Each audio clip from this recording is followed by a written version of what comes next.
This is our Dr. Saifur Rahman, obviously 2023 IEEE President and CEO. He's also the Director of Virginia Tech, founded Applied Advanced Research Institute. So, Dr. Rahman, I had the pleasure of working with him. The IEEE volunteer in many activities, and most recently sustainability. But so let me briefly introduce Dr. Rahman. He is the founding director of Advanced Research Institute of Virginia Tech, and he also Joseph Learning Professor at EC Department. He directs the Center of Energy and Global Environment, the Life Fellow of IEEE Millennium Medal winner, 2023 IEEE President CEO, President of IEEE Power Engineering Society for 2018 and 19. He was the founding editor-in-chief, IEEE Electrification Magazine, IEEE Transactions, Sustainable Energy, has published over 160 journal papers, has made over 500 conferences and invited presentations, has conducted several energy efficiency, blockchain, sensor integration projects for Duke Energy, Tokyo Electric Power Company, and US National Foundation. US Department of Defense, US Department of Energy, and State Virginia, with a PhD in electrical from Virginia Tech. With that, let's invite Dr. Rahman.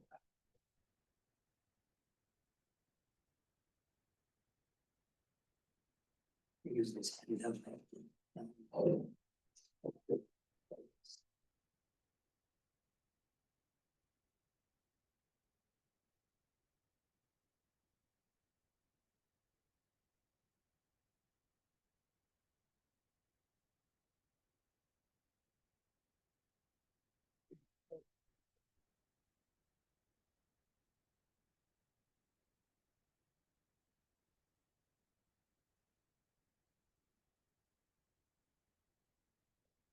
Good morning, everybody.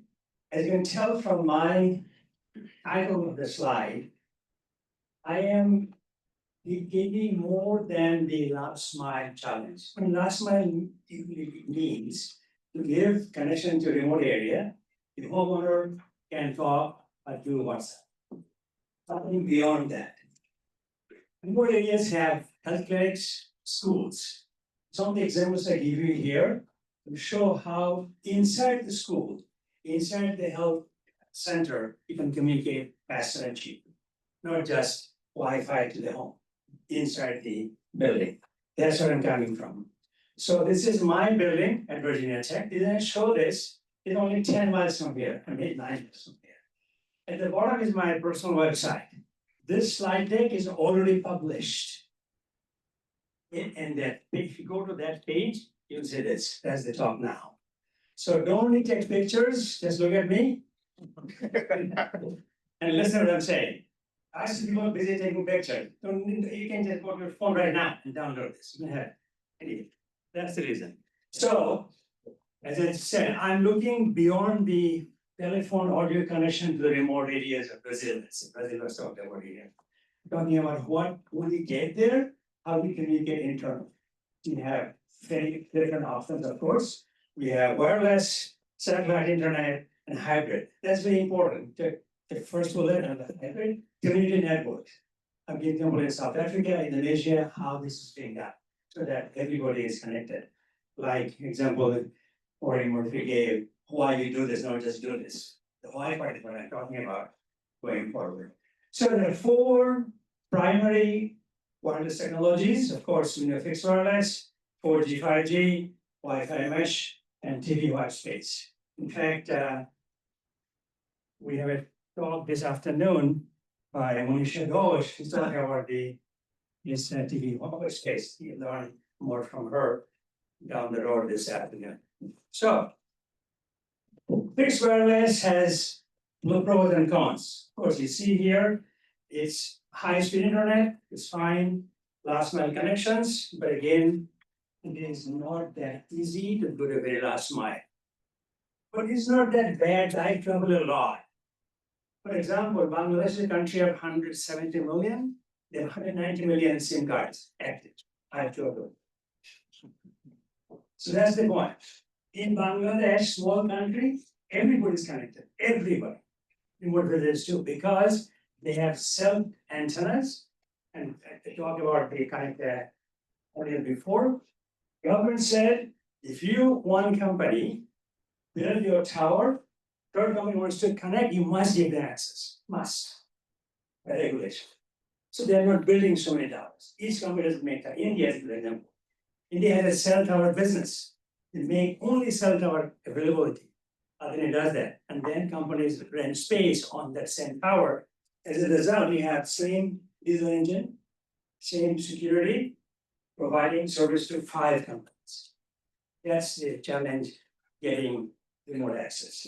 So this is, third is, that's rapid deployment.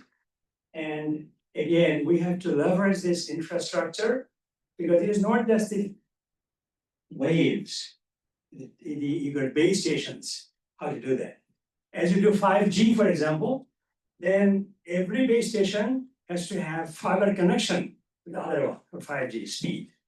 But there is now technology where you can mesh few base stations, and only one to fiber, other talk to each other using high speed data. DT in China does that.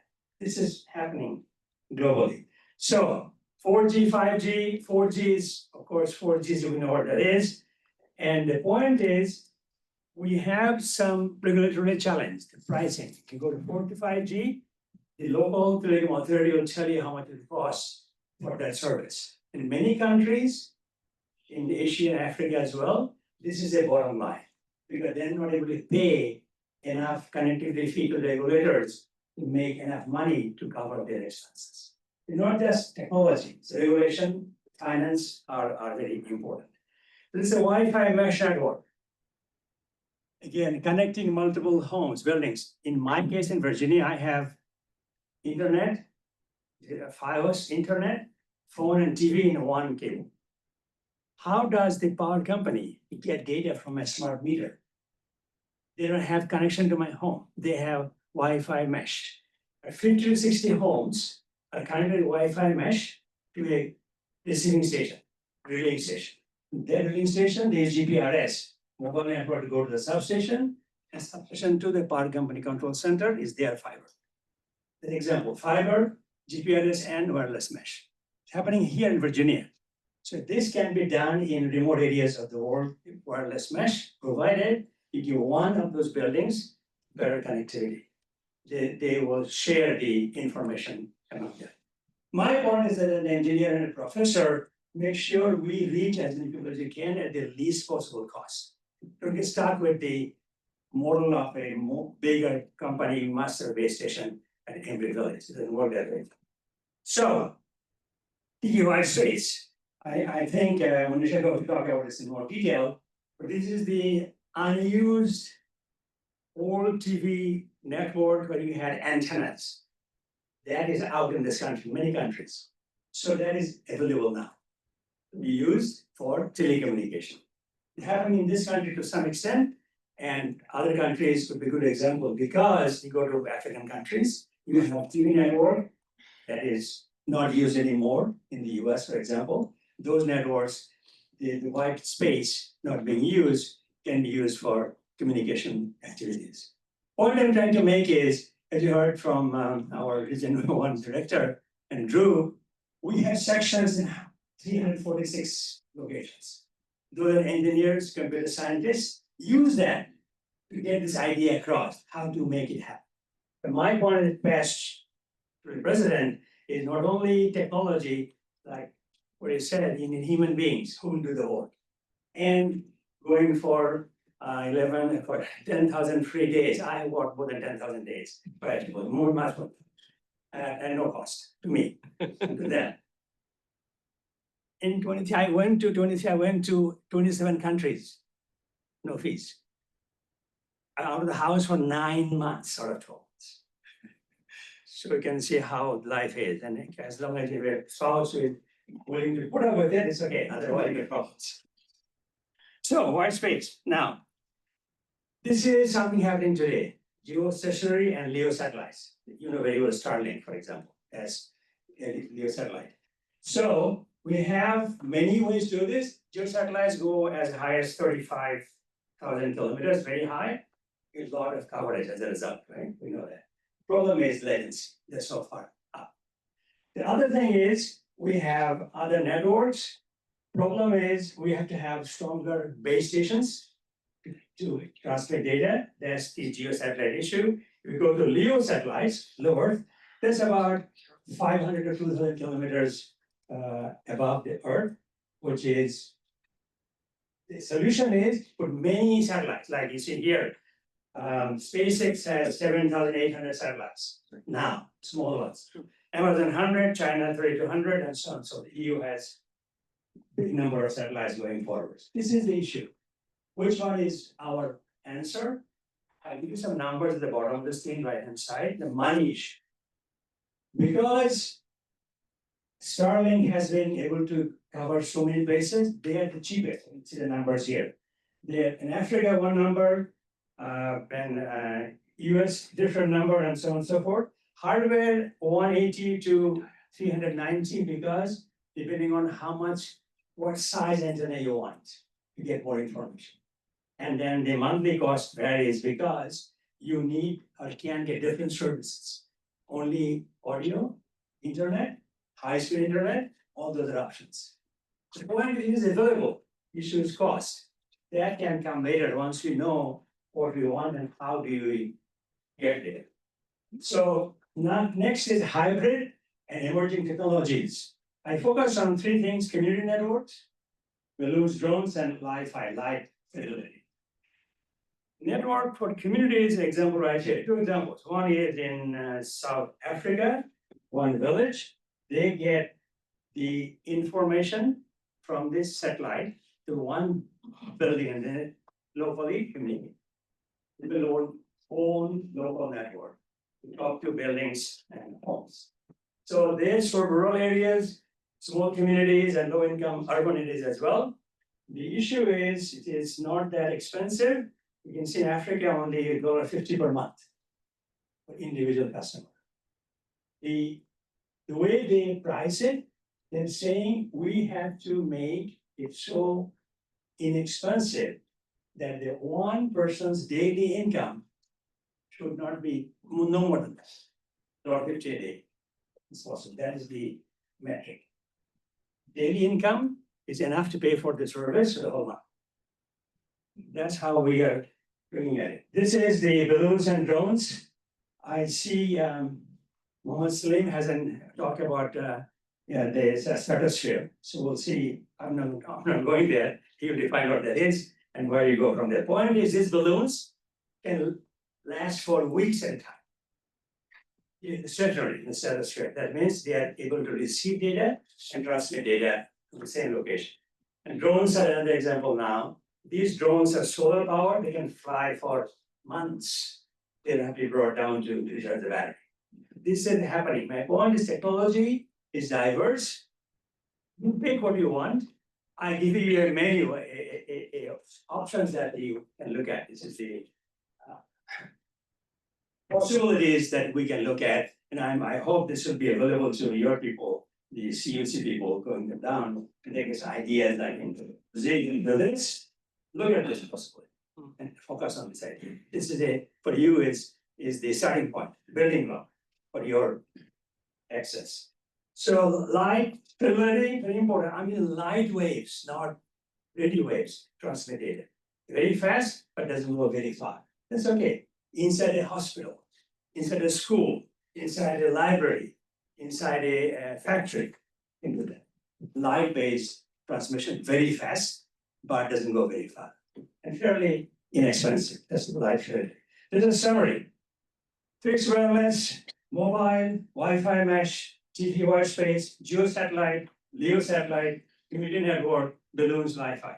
I give you a list here: moderate cost, low cost, high cost, and then regulation an issue, country by country, and then latency. You decide what latency you will live with. Live with this much, 500 milliseconds. Then you pick the one that makes sense for you, cheapest, affordable, and scale it. I said cheap and affordable. He said, what? It's the same thing. No. Cheap is for you, not for me. I can afford it. That's it. The bigger number, affordable, not cheap. You can do it, right? So this is and of course scalable. In scale, you want an example of one house pilot project. and nothing happens to that. Then people forget. Bangladesh, government gave loans for them to build rooftop solar. Under what? What does it do? Mobile phone charging, 3 LED lights, and a black and white TV. Then they said, no, we want more. It was big power. They wanted a refrigerator now. This is the issue of scalability. Not just give them something, keep in mind they will come back and ask for more. Because now they know what they can do with electricity. Now they want refrigeration, not just light and fan and black and white television. This is the example of where we can go from here. Anyway, I'll stop here. Again, I gave my website. S1.org. If you want to know more, go there, download it, and then it's all yours. If you want to use it, just act like where you got it from. Okay, thank you very much. You want to take any question or maybe break? Okay, just one question. One question, anybody has a question? Comment, Yeah, Henning? please. Yeah, so I saw you omitted from your list. I saw you omitted fiber from the list. And so that is surprising, given that at least in the US, again, talk about Bangladesh and other countries where the trade-offs are different. So what's your perception? For fiber. Fiber on reach versus again, I'll be talking about that a bit. As to that seems to be the dominant technology in the US at the moment for new installations. Fiber very expensive. That's why, like my case, Virginia, my smart meter is not fiber all the way. Smart meter is mesh network going to the collection point. Fiber. Sorry, mesh. Then from that point, they did not build fiber. It's expensive. They're getting Verizon GPRS. Not that much data, it's cheap. And for a substation to their control center is fiber because they have other activities on the fiber line. Europeans had the same issue. Europeans said, and followed that very carefully, that we want to have a network free from the telecom company, separate network. Extremely expensive. Power companies say we don't want that, we can live with Verizon, AT&T, whatever it is. Globally, fiber is more risky because you get cut. Many different reasons, and they lose connectivity. You can splice fiber that easily and splice a copper line. So I think fiber would not be widespread for those reasons, technology, money, and the other options available to do this. Thank you. Yeah, you asked a question or comment? So I'd like to invite Drew and Bala to come. So to follow up on that question about fiber deployment in an advanced country or developed country like US. Can you tilt the microphone?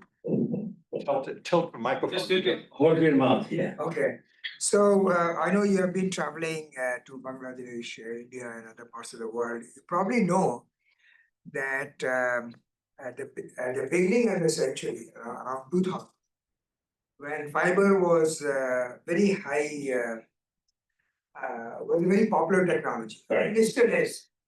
At least in the case of India, they have deployed fiber. They deployed massive amount of fiber in every rural village. They call it ground panchayat or village center. Almost every village, I would not say village, but cluster of villages have a fiber deployed. But the challenge there is how to light that fiber That's right. with useful services and provide local coverage. So the backhaul is not such a big problem, but to provide coverage to the rural community at an affordable cost, that is a bigger challenge. So there is a corollary to what has happened in the developed, developing countries as well. India is a prime example there. I go to India very often. What you said is a 2,000 plus time, 2205. 20 years later, many other options are available. You don't need fiber to do only that coverage, other things possible. Thank you. Thanks. So I'd like to invite Bala and Drew to give this token of appreciation to